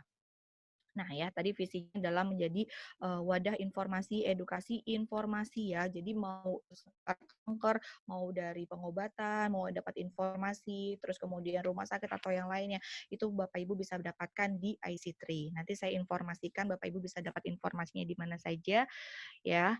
Kemudian kita misinya adalah memberikan informasi yang valid. Jadi kita banyak ya mengetahui sekarang ini banyak sekali WhatsApp group yang kadang menge-share informasi seputar kanker, pengobatan dan lain sebagainya yang terkadang belum tentu yang informasi disebarkannya itu merupakan informasi yang valid, yang sudah bertanggung jawab ya orang yang menyebarkan itu. Tapi kita di sini memberikan informasi valid karena kita di sini juga bekerja sama dengan beberapa tim dokter ya, yang informasi yang mau kita informasikan ke Bapak Ibu biasanya kita memintakan ACC-nya terlebih dahulu untuk bisa mengecek kevalidasian informasi yang kita informasikan. Ya kita bersifatnya tuh sosial ekonomi, terbuka seluruh lapisan masyarakat, dan kita juga aktif untuk kepentingan warrior dan masyarakat yang peduli kanker. Jadi kita terbuka untuk Bapak Ibu yang mau menjadi relawannya IC3, monggo silakan, nanti bisa menghubungi IC3. Terus kemudian kita juga ada kegiatannya seminar awam, ya biasanya kita memang bekerja sama juga dengan beberapa rumah sakit, ya seperti saat ini kita juga bekerja sama dengan Rumah Sakit Mitra Bintaro, itu biasanya kita mengadakan edukasi sebelum COVID kita mengadakan edukasinya ini offline, biasanya kita memang mengadakan di rumah sakit, namun saat seperti ini kita mengadakan banyak kegiatannya di online. Jadi mungkin Bapak Ibu yang mau mendapatkan informasi seputar kegiatan IC3 bisa follow ya semua sosial medianya kita untuk tidak terlewatkan ya informasi apa yang akan Bapak Ibu dapatkan. Terus kemudian juga kita mengadakan kegiatan biasanya kalau ada rekan IC3 yang memang sedang sakit, ya biasanya kita saling support, memberikan dukungan, kita berkunjung ke rumah sakit. Dan di akhir tahun biasanya kita juga mengadakan gathering bersama keluarga dan keluarganya untuk bisa memberikan refreshing kepada pasien dan keluarganya. Ya, kita sama-sama sejenak melepas aktivitas yang rutin dilakukan di rumah sakit. Nah, kita juga memiliki program IC3 Goes to Campus dan IC3 Goes to Office, di mana di sini kita juga mau memberikan awareness serta deteksi dini kepada mahasiswa dan mahasiswi serta karyawan dan karyawati untuk bisa mendapatkan informasi seputar kanker. Jadi kita mau mendukung gerakan pemerintah deteksi dini lebih awal lah untuk penyakit kanker seperti itu. Dan di sini kita juga memiliki program Facebook Live Event, di mana Facebook Live Event ini memberikan edukasi dan informasi seputar kanker itu setiap 3 bulan sekali yang ada di Facebooknya IC3. Bapak Ibu, acara hari ini juga kita disiarkan langsung di Facebooknya IC3. Jadi nanti kalau misalnya Bapak Ibu yang tadi ketinggalan di awal atau mungkin tadi sinyalnya naik turun, atau mungkin temannya ada yang tidak bisa join di acara kita pada hari ini juga bisa langsung mengunjungi Facebooknya IC3 ya, Indonesia Cancer Care Community. Di situ nanti ada langsung rekamannya seperti itu ya. Terus kita juga terbuka bagi Bapak Ibu atau mungkin di sini ada mahasiswa ya yang mau ikut bergabung jadi relawannya IC3, kita terbuka. Ini salah satu platform digital kita di website yang tadi sudah saya informasikan bahwa kita ingin memberikan informasi seputar kanker yang valid. Jadi kalau misalnya Bapak Ibu ingin mendapatkan informasi seputar rumah sakit, mungkin dokter bedah onkologi di mana sih yang ada di Indonesia, nih misalnya di daerah Kalimantan atau Sulawesi ya, bisa tahu, bisa searching di sini. Kita ada informasi seputar rumah sakit dan dokternya. Jadi bisa ada kontak personnya juga di situ, nanti bisa langsung klik di situ ya. Nah, ini tadi sudah saya informasikan ya, mau mencari dokter, mau mencari rumah sakit, atau mau mencari komunitas yang ada di daerah, karena kita juga bekerja sama dengan beberapa komunitas dan yayasan kanker yang ada di seluruh Indonesia. Nah, ini kegiatan-kegiatan yang sudah kita lakukan. Ini salah satu artikel-artikel yang sudah pernah kita upload di website kita. Seperti ini tampilannya. Nah, apa sih keuntungannya Bapak Ibu bisa bergabung menjadi bagian dari keluarganya IC3? Keuntungannya Bapak Ibu nanti akan bisa mendapatkan informasi, bukan hanya sekedar informasi seputar kanker, tapi Bapak Ibu juga bisa gunakan benefit yang bekerja sama dengan merchant kita. Nanti akan saya jelaskan di belakang. Nah, ini adalah sosial media kita. Kita ada Instagram, ya Bapak Ibu bisa follow @ic3.id. Kita juga ada Facebook IC3 Indonesia Cancer Care Community. Kita juga ada website www.ic3.id. Tulisannya www.icc.id ya. Bisa di-follow ya, salah satunya juga boleh, nanti bisa Bapak Ibu mendapatkan berbagai macam informasi seputar acara, informasi tentang mungkin kalau Bapak Ibu kesulitan mendapatkan obat yang dibutuhkan oleh keluarga atau mungkin untuk Bapak Ibu sendiri yang konsumsi, nanti bisa menghubungi IC3, nanti IC3 akan bisa membantu memfasilitasi kepada farmasi yang memang bekerja sama dengan kita untuk bisa mendapatkan obat dengan mudah pada Bapak Ibu. Kemudian nah, ini tadi saya informasikan apa sih keuntungan bisa bergabung di IC3. Nanti di website itu ada di mana kalau tampilan Bapak Ibu bisa mengunjungi pendaftar. ya, bisa dilengkapi datanya, masukkan email, ya mohon emailnya ini email dari Bapak Ibu sendiri. Fungsinya apa? Nanti Bapak Ibu akan dikirimkan kode verifikasi, di mana kode verifikasi tersebut akan mengirimkan virtual member card seperti ini. Di mana kartu ini Bapak Ibu bisa digunakan ya dengan beberapa merchant kita. Ini salah satu contoh merchant yang kita bekerja sama ya. Ada rumah sakit, laboratorium, klinik kecantikan, klinik kesehatan, dan alat-alat kesehatan lainnya. Ya, nah ini beberapa kegiatan-kegiatan kita yang sudah kita pernah lakukan dari tahun 2010. Kita ada kunjungan visit, edukasi di Poli, ya. Terus kemudian juga kita bekerja sama dengan beberapa komunitas. Biasanya kita menjalin kerjasama dalam bentuk campaign juga ya. Waktu itu kita memberikan campaign makeover untuk pasien-pasien yang sedang dirawat, waktu itu pasien-pasien kanker, dan pastinya kita juga bekerja sama dengan beberapa komunitas kanker yang ada di kota tersebut.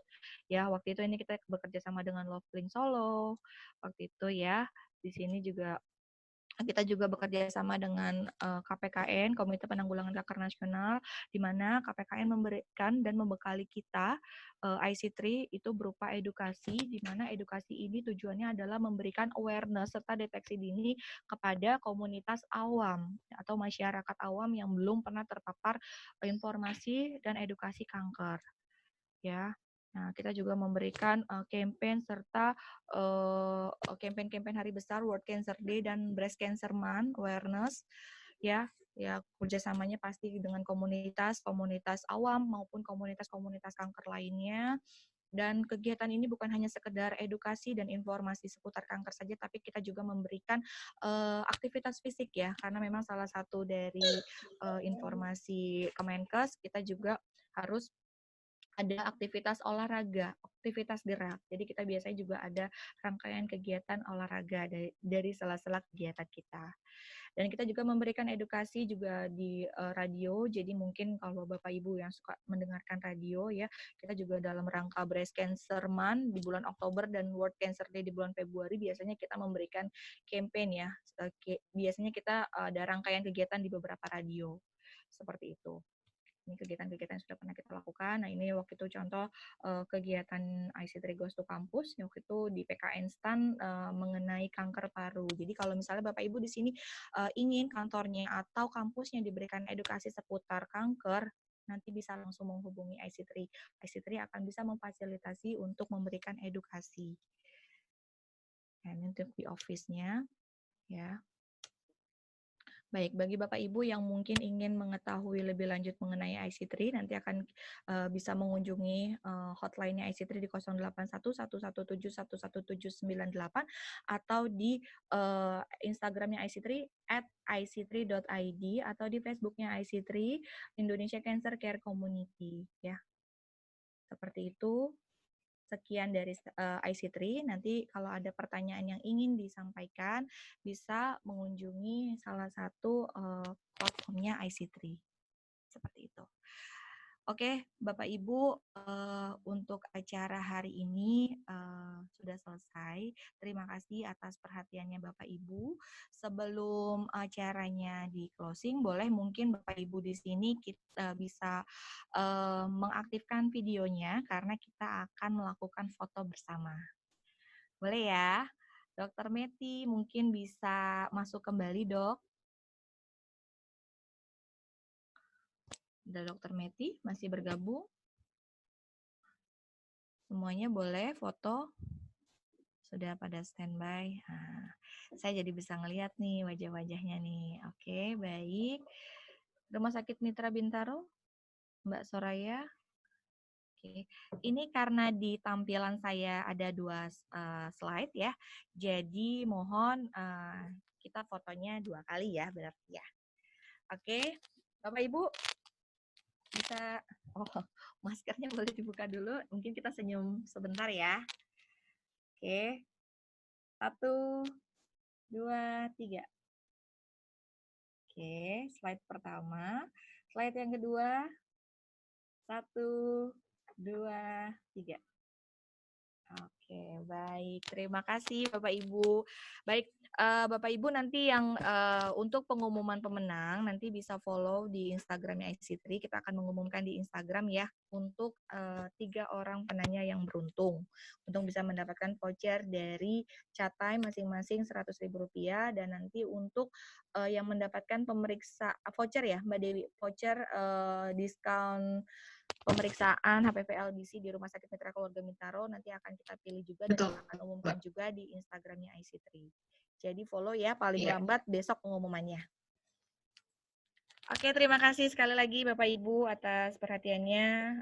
Jangan ini bosan-bosan ya ketemu dengan IC3 lagi. Ditunggu acara selanjutnya. Selamat pagi. Assalamualaikum warahmatullahi wabarakatuh.